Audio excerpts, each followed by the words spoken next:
Bonjour à tous, j'espère que vous allez bien. Ça fait un petit moment que je ne vous ai pas tourné de vidéo, toutes mes excuses, mais j'ai été un peu ensevelie sous le boulot et en plus, par-dessus ça, je suis tombée malade, voilà. Voilà, donc on va dire qu'on fait comme on peut, je suis encore un peu malade donc je m'excuse si je parle du nez. Et si je tousse, mais la toux je la couperai au montage, il vaudra mieux. Et juste une petite précision avant de parler de mes dernières lectures, je vais monter au Salon du Livre de Paris cette année, ça sera la première fois que j'irai donc du coup je suis toute excitée. J'y serai le samedi et le dimanche, voilà je compte vous faire un petit vlog là-dessus, si ça vous intéresse n'hésitez pas à me le dire et dites-moi aussi si jamais vous y allez. Et donc comme vous l'avez vu au titre de cette vidéo, c'est un update lecture, je vais vous parler de 4 livres que j'ai lus récemment. Plus ou moins récemment en fait, comme je vous ai dit j'ai eu beaucoup de travail, du coup voilà j'ai moins lu que d'habitude et puis surtout il y a un livre qui m'a traîné pendant 2 semaines, que j'ai traîné pendant 2 semaines et là voilà ça se sent hein, dans l'update lecture du coup. On en reparle juste après. Le premier livre dont je vais vous parler c'est le deuxième tome de cette trilogie de Sarah Pinborough, donc Charme, qui est une réécriture de conte. Cette fois-ci on va parler de Cendrillon. Alors autant vous dire que j'ai préféré ce deuxième tome au premier parce que j'ai encore une fois bien aimé l'univers très réaliste et très adulte que Sarah Pinborough crée à partir de cette réécriture de conte. Cendrillon elle est pas du tout naïve, je sais pas comment dire, candide. Elle a rien du tout de la jeune innocente qu'on imagine quand on lit ou quand on regarde le Disney même. C'est une jeune fille qui est très jalouse de ses belles-sœurs, demi-sœurs ou belles-sœurs, belles-sœurs je crois, hein, qui ne comprend pas pourquoi elle n'a pas le droit d'aller au bal et qui a fait des petites choses pas très nettes aussi en dehors de son service, enfin bref. Et du coup, elle cherche absolument à épouser un prince parce qu'elle veut vivre dans un château. Et ce que j'ai bien aimé, c'est qu'au final, elle va se rendre compte que tout ça c'est très superficiel et c'est pas parce que ce sera un prince que ce sera un prince charmant, voilà. Et ça c'était vraiment sympa, cette manière de montrer que les contes de fées c'est pas tout rose comme on se l'imagine, mais vraiment dans le sens même de l'amour chevaleresque dont on a toutes rêvé je pense quand on était plus jeune, voilà. Hein. Là c'est assez décalé et on a cet aspect très réaliste, très dur au final, parce que Cendrillon elle va déchanter quoi, hein. Voilà, c'est plus la Cendrillon d'Indochine que la Cendrillon de Perrault là-dedans, mais bon bref, c'est pas très grave. Indochine ou au téléphone? J'ai un doute, ne me jetez pas la pierre, je sais plus. Bref, du coup voilà, j'ai téléphone, hein, ouais c'est téléphone. Pas Indochine, n'importe quoi.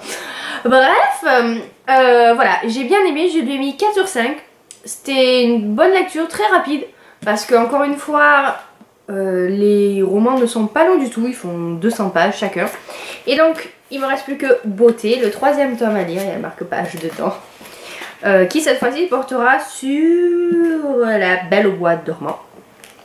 Au passage, j'ai beaucoup aimé le fait qu'on continue un tout petit peu l'histoire du tome 1 dans le tome 2, ou que du moins ce qui était laissé en suspens dans le tome 1 trouve une solution dans le tome 2, même si je n'ai pas du tout apprécié la fin. Voilà, j'ai trouvé ça précipité, sorti de nulle part, genre ouais, je vous dis rien, mais bon voilà, c'est ah mais en fait ça, c'était ça, voilà, allez ciao. Bref, la fin, bon, voilà, hein. La conclusion au final de Blanche-Neige, moyenne. Du coup, je sais pas trop à quoi m'attendre pour La Belle au bois dormant, mais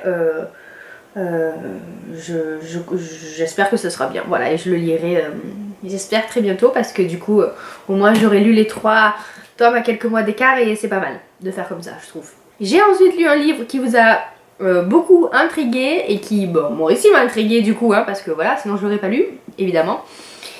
Comment dire? Je vous l'ai présenté dans un book haul et du coup, justement après, vous avez beaucoup, vous m'avez beaucoup posé de questions dessus.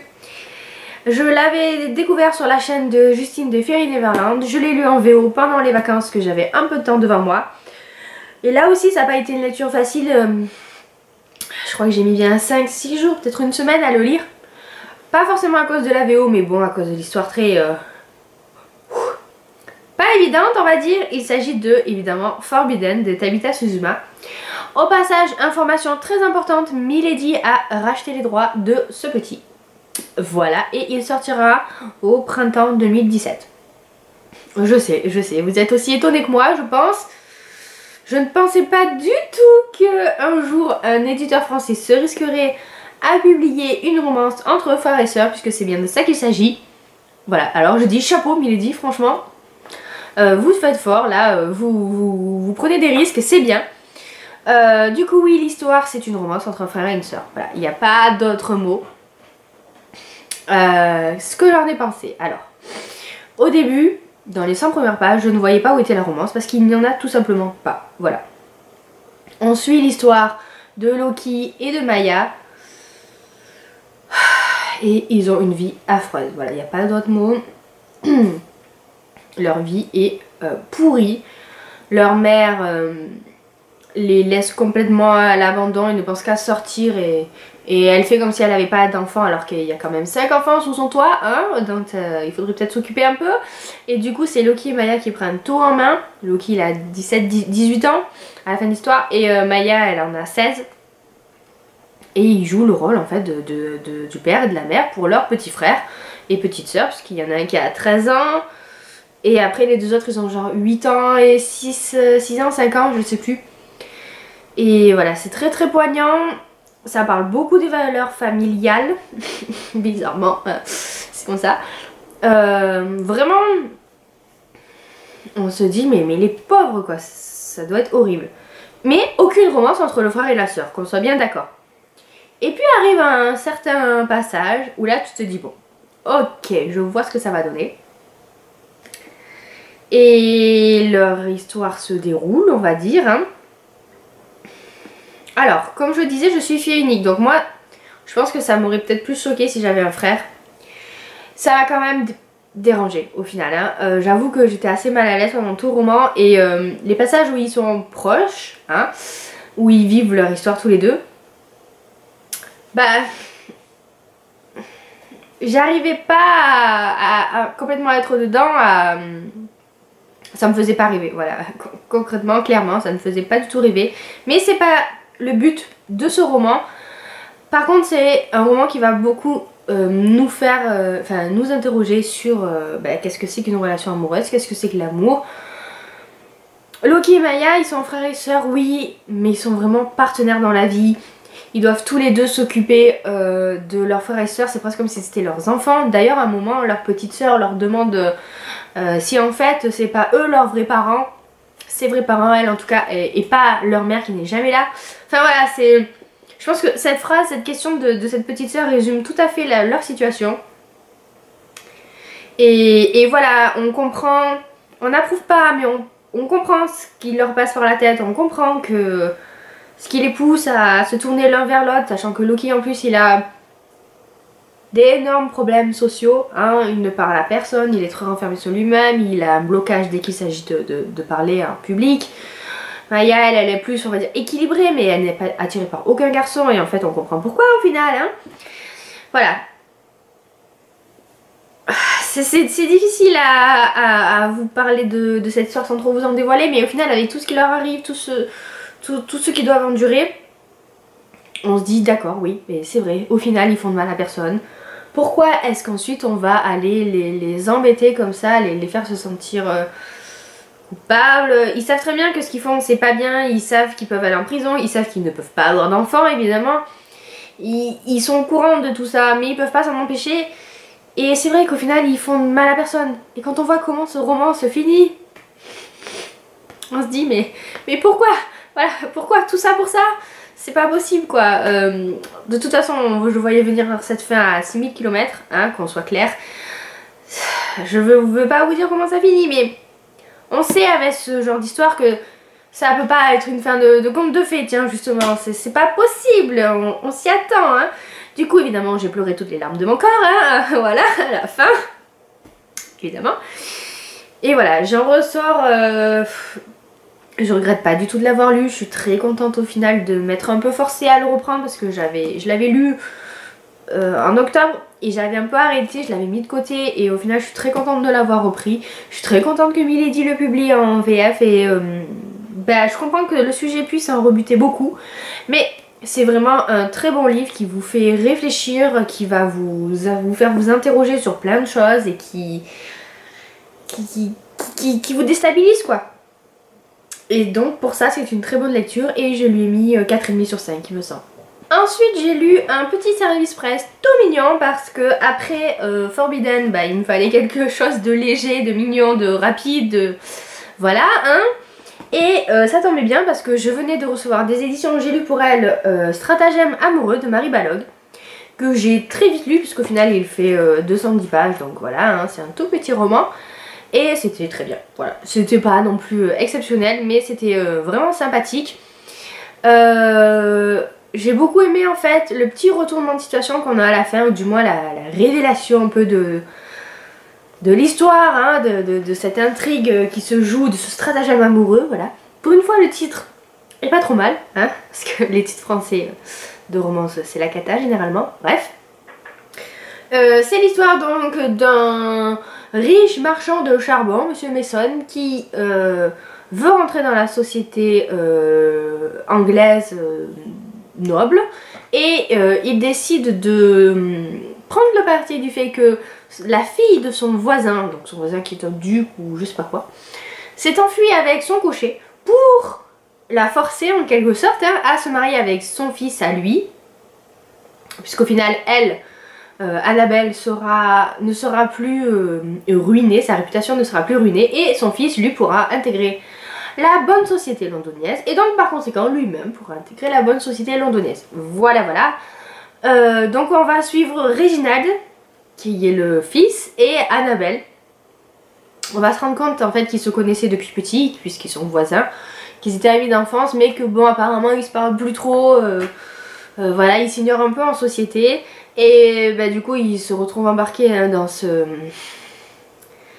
cette sorte d'enchère en fait, hein. Il n'y a pas d'autre mot, hein. Le père il vend sa fille voilà, hein, pour se sauver de ses dettes et lui permettre de réintégrer la bonne société. De toute façon c'était comme ça à l'époque, hein, c'était que du marchandage. Et du coup c'était quand même assez sympa parce que c'était pas juste une petite histoire d'amour plan-plan, même si évidemment hein, c'est le cas, mais ça alterne entre les passages où ils étaient enfants et les passages au présent où ils organisent le mariage et eux on voit qu'ils se retrouvent un peu coincés au milieu mais bon ils essayent de faire bon gré mal gré et au final à la fin on a quand même un bon petit passage que j'ai pas vu venir clairement. Je me suis dit ah ouais alors ça c'est sympa, ça franchement ça change d'habitude, c'est bien trouvé. Je vous en dis pas plus si jamais vous voulez le lire.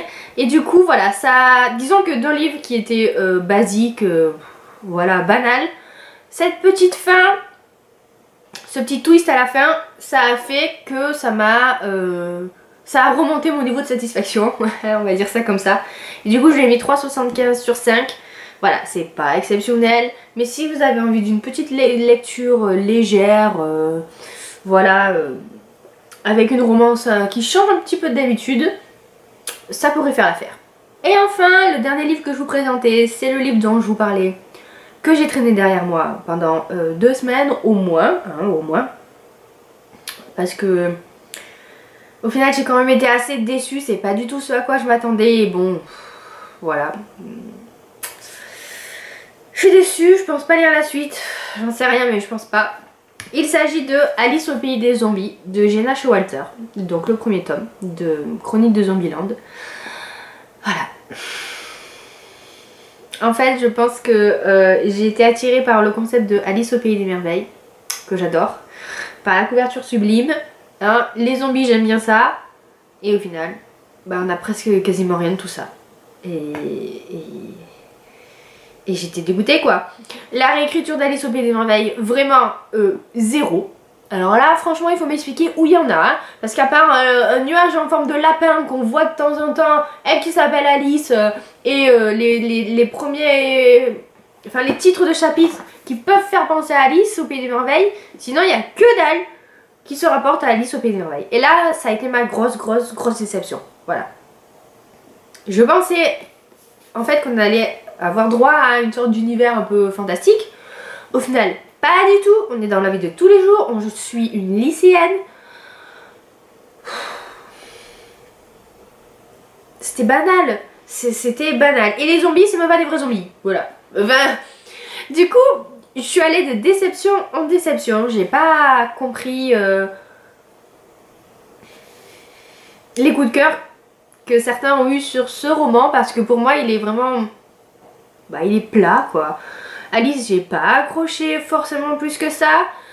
Ce qui est dommage quand même, parce que dès le premier chapitre, ça tabasse, quoi. Il n'y a pas d'autre mot. Toute la famille d'Alice, elle meurt. De toute façon, c'est marqué en 4ème de couverture, donc je vous dis rien du tout. Et tu dis, waouh, ça y va fort quand même, là. Et après, c'est long.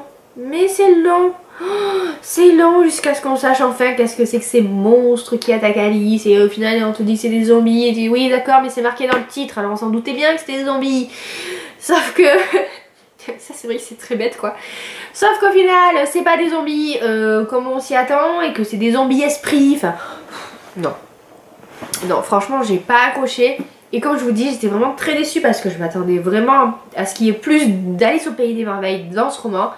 Et ça n'a pas du tout été le cas. Les personnages sympas, mais bon, pas du tout réalistes. Les dialogues plan-plan, rien d'exceptionnel. Non, ça n'a pas collé. Clairement, j'ai bien aimé les passages d'action. Les passages de combat, tout ça... J'avoue que c'est le truc qui a sauvé ma lecture. Pourtant, je sais pas, comme si j'étais absolument fan de ce genre de choses. Mais voilà, les passages un peu d'action, c'était bien. Le reste, c'était trop long. Alors ok, c'est un premier tome, ça met en scène tout l'univers. Mais j'ai envie de dire, quel univers, quoi. Il y a rien. Voilà. Il y a rien. Je suis désolée si vous avez aimé ce roman. Mais moi, j'ai vraiment été très déçue. Et j'hésite à lui mettre entre 3 et 3,5, je sais pas trop, parce que sur 5, parce que voilà, c'était très décevant, quoi. D'où le fait que je l'ai traîné pendant 2 semaines au moins. J'arrivais pas à avancer. Voilà, on a terminé avec cette update lecture. Encore une fois, je suis désolée si je parle du nez. Voilà, je sais pas comment faire autrement. Vous pouvez trouver, comme d'habitude, en barre d'infos, mes liens vers mes chroniques sur le forum. Généralement je dis la même chose, mais il peut y avoir quelque chose que j'oublie de dire sur le forum et que je dis en vidéo ou vice versa. Donc bon, voilà, si jamais ça vous intéresse. Et sur ce, je vous laisse, je vous fais plein de gros bisous, je vous souhaite de très bonnes lectures et à bientôt dans une prochaine vidéo. Bye bye.